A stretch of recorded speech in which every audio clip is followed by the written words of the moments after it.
আমরা একটি সিদ্ধান্ত নিয়েছি, আমাদের একটি জরুরি সিদ্ধান্ত মোতাবেক আমাদের যে 6 তারিখের যে লং মার্চ টু ঢাকা কর্মসূচি ছিল সেটাকে আমরা একদিন এগিয়ে নিয়ে এসেছি, অর্থাৎ আগামীকাল 5 অগস্ট সারা দেশের মুক্তিকামী জনতাকে ঢাকার উদ্দেশ্যে রওনা হওয়ার জন্য আমরা আহ্বান জানাচ্ছি।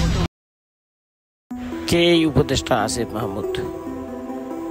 আসিফ মাহমুদ সজীব ভুঁইয়া হচ্ছেন একজন বাংলাদেশি আন্দোলন কর্মী, ছাত্রনেতা ও বর্তমান অন্তর্বর্তীকালীন সরকারের একজন উপদেষ্টা। তিনি বৈষম্য বিরোধী ছাত্র আন্দোলনের অন্যতম একজন সমন্বয়ক, যার মাধ্যমে তিনি 2024 সালে সংগঠিত কোটা আন্দোলন সংস্কার ও অসহযোগ আন্দোলনে নেতৃত্ব দিয়েছিলেন। তিনি ঢাকা বিশ্ববিদ্যালয়ের ছাত্র অধিকার পরিষদের সাবেক সভাপতি। আসিফ মাহমুদ 1998 সালের 14 জুলাই কুমিল্লার মুরাদনগর উপজেলার আকুবপুর ইউনিয়নের আকুবপুর গ্রামে জন্মগ্রহণ করেন। তার পিতা মোহাম্মদ বিল্লাল হোসেন ও মাতা মোসাম্মদ রোকসানা বেগম। প্রাথমিক শিক্ষা বাবা মায়ের হাতে। প্রথম শিক্ষা প্রতিষ্ঠান পায়েরখোলা সরকারি প্রাথমিক বিদ্যালয়। স্কুল শিক্ষা পায়েরখোলা উচ্চ মাধ্যমিক ও আকুবপুর ইয়াকুব আলী ভূঁইয়া পাবলিক উচ্চ বিদ্যালয়। আসিফ মাহমুদ ঢাকার তেজগাঁও থানার নাখালপাড়া হোসেন আলী উচ্চ বিদ্যালয় থেকে এইচএসসি পাশ করেন। তিনি আদমজী ক্যান্টনমেন্ট কলেজের প্রাক্তন শিক্ষার্থী ও কলেজটির বিএনসিসি ক্লাব প্লাটুনের সার্জেন্ট ছিলেন। কলেজ থেকে উচ্চ মাধ্যমিক শিক্ষা সম্পন্ন করে তিনি বর্তমানে ঢাকা বিশ্ববিদ্যালয়ে অধ্যয়নরত।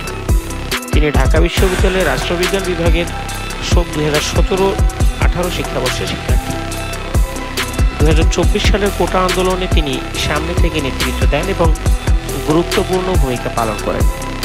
শিক্ষার্থী হত্যা ও বিনা বিচারে আন্দোলনকারীদের নির্যাতনের জন্য অতি মানবীয় ভূমিকা পালন করেন তিনি এবং তার সংগঠন বৈষম্য বিরোধী ছাত্র আন্দোলন। তিনি সহ উক্ত সংগঠনের আরও 2 গুরুত্বপূর্ণ সমন্বয়ক নাহিদ ইসলাম ও সাজ্জিদ আলম মিলে সারা দেশে একযোগে অসহযোগ আন্দোলন এবং পরিশেষে লং মার্চ টু ঢাকা কর্মসূচি সফলভাবে ডাকবেন, যার ফলশ্রুতিতে ক্ষমতাসীন সরকার পতন হয়।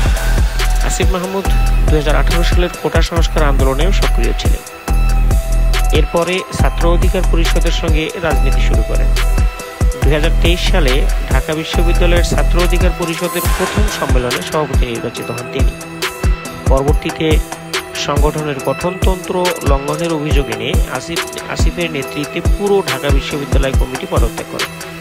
2023 সালের 4 অক্টোবর গণতান্ত্রিক ছাত্র শক্তির সূচনার পর সংগঠনটির ঢাকা বিশ্ববিদ্যালয় শাখার আহ্বায়কের দায়িত্ব পান তিনি।